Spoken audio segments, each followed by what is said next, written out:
brought to you by ITIL.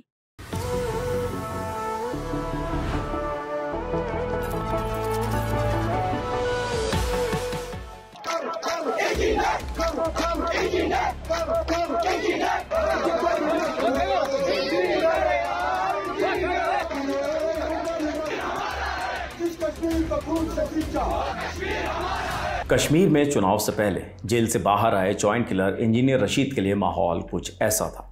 यही वजह थी कि नेशनल कॉन्फ्रेंस और पीडीपी को लग रहा था कि रशीद की अवामी इत्तेहाद पार्टी कहीं खेल बिगाड़ न दे। वहीं अलगाववादी जमात इस्लामी पर बैन के बावजूद उसके सदस्य निर्दलीय के तौर पर मैदान में थे।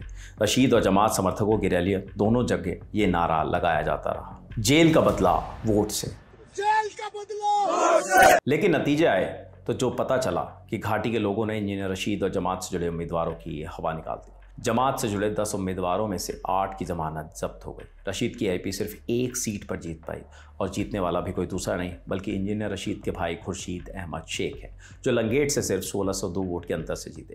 इस सीट से इंजीनियर रशीद भी पहले विधानसभा का चुनाव जीत चुके हैं। इंजीनियर रशीद की पार्टी ने 36 सीटों पर उम्मीदवार उतारे थे। 31 सीटों पर एआईपी उम्मीदवारों की जमानत जब्त हो गई। रशीद और उनकी पार्टी को घाटी के अवाम ने खारिज कर दिया। इसका अंदाज़ा इस बात से लगता है कि उसके 9 उम्मीदवारों को तो 1000 से भी कम वोट मिले। 4 महीने पहले इंजीनियर रशीद ने नेशनल कॉन्फ्रेंस के नेता उमर अब्दुल्ला को बारामूला की सीट पर 2 लाख से ज़्यादा वोट से हराया था।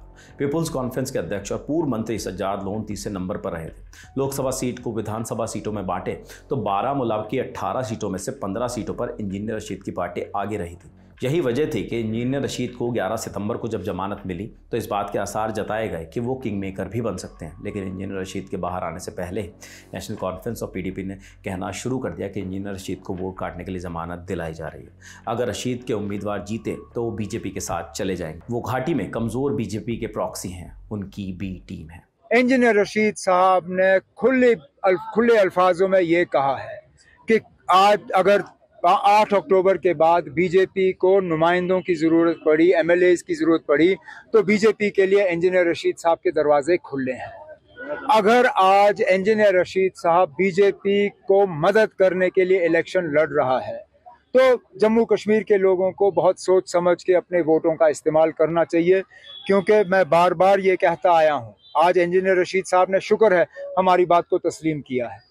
मैं कहता आया हूं कि ये लोग आ रहे हैं सिर्फ और सिर्फ यहाँ वोट को तकसीम करने के लिए और नेशनल कॉन्फ्रेंस को नुकसान दिलवाने के लिए। नतीजे बताते हैं कि रशीद को प्रॉक्सी बताने वाले बयान काम कर गए। इंजीनियर को प्रॉक्सी बताए जाने से होने वाले नुकसान का अंदाजा था, इसलिए वो बीच चुनाव हर जगह सफाई भी देते रहे। मुझे बताई मैडम महबूबा मुफ्ती ने ही बीजेपी को लॉन्च किया। उमर अब्दुल्ला साहब उनकी कैबिनेट में थे।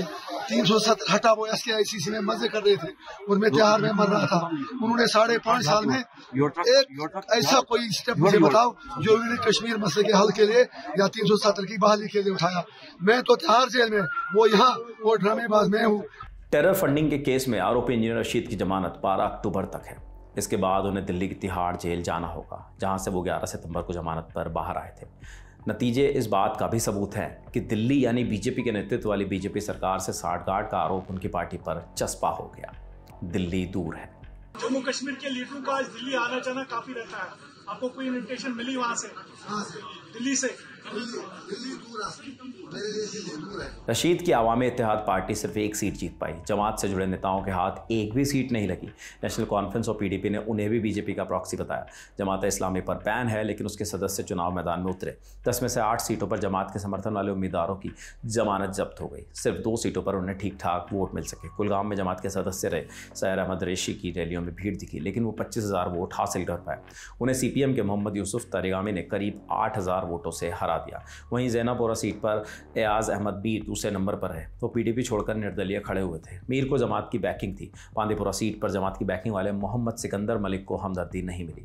बेल पर बाहर आए जमात समर्थित इस नेता के पैर पर एजेंसियों ने GPS डिवाइस लगाई है। अजीब सा लगता होगा। शुरू में मुझे महसूस भी होता था, रात के वक्त इसकी कभी आवाज़ें भी आती है, तो चूँकि ये एक मशीन है तो जो चीज़ बंदे के हवाले से ये मॉनिटर करे, ये कहाँ जाए, कितना टाइम किसी जगह ठहरे, तो मेरे ख्याल में ये एक ह्यूमन राइट्स की वायलेशन। तो बहरहाल हम क्या कर सकते हैं। तो क्या क्या ट्रैक होता है इसमें, मतलब इस एंकलेट पे, मतलब आपकी पूरी मूवमेंट जहाँ पूरी ट्रैकिंग। तो कितने टाइम से आपने पहना हुआ? तकरीबन इसको 4 महीने। 4 महीने हो गए, तो इसका वजन कितना है, मतलब कितना अनकंफर्टेबल रहता है? आज मुझे महसूस नहीं हो रहा है, लेकिन जिस दिन पहले लगाया गया था उस वक्त मैं महसूस कर रहा था कि एक कान में ज्यादा वजन है, एक में कम है। बांदीपुरा में सिकंदर मलिक 6वें नंबर पर आए। उन्हें करीब 2400 वोट मिले। यहाँ कांग्रेस के नामुद्दीन भट्ट ने जीत दर्ज की। कभी जमात का गढ़ रहे सोपोर में भी उन्हें जनता का समर्थन नहीं मिला। यहाँ से हुर्रियत के अलगाववादी नेता सैयद अली शाह गिलानी ने 3 बार जीत दर्ज की थी। यहाँ जमात समर्थित मंजूर अहमद कालू तो सिर्फ 406 वोट ही ले पाए, जबकि सोपोर सीट पर 51,000 वोट पड़े थे। वहीं इंजीनियर रशीद की पार्टी के जो 5 लोग जमानत बचा पाए, उनमें से यासिर रेशी, नाजिर अहमद खान, शंटी सिंह और राजा वाहिद दूसरी पार्टियों से पाला बदलकर एआईपी में आए। यानी जनता की अदालत में एआईपी और जमात के नेताओं की दलीलें काम नहीं है। इस खबर के लिए इनपुट दिया है श्रीनगर से इंडिया टुडे ग्रुप के मीर फरीद ने। बाकी तमाम जानकारियां लेकर आए आपके लिए हमारे साथी गौरव ताम्रकार। देखते रहिए दी लल्लन टॉप। शुक्रिया।